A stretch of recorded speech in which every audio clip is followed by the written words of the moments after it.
Hi மக்களே. So இந்த பாட்டு பாட போகிறது இப்போ உங்களுக்கு பிடிக்கும்னு நினைக்கிறேன். கேளுங்க.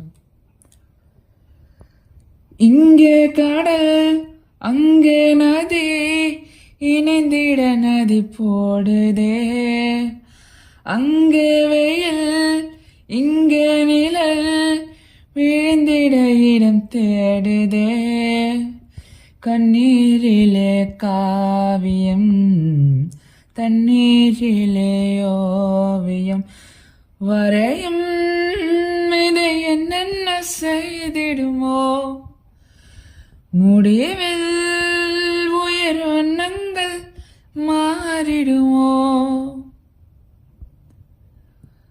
உன்னை இப்ப பார்க்கணும், ஒன்று பேசணும், என்ன கொட்டி தீக்கணும், அன்ப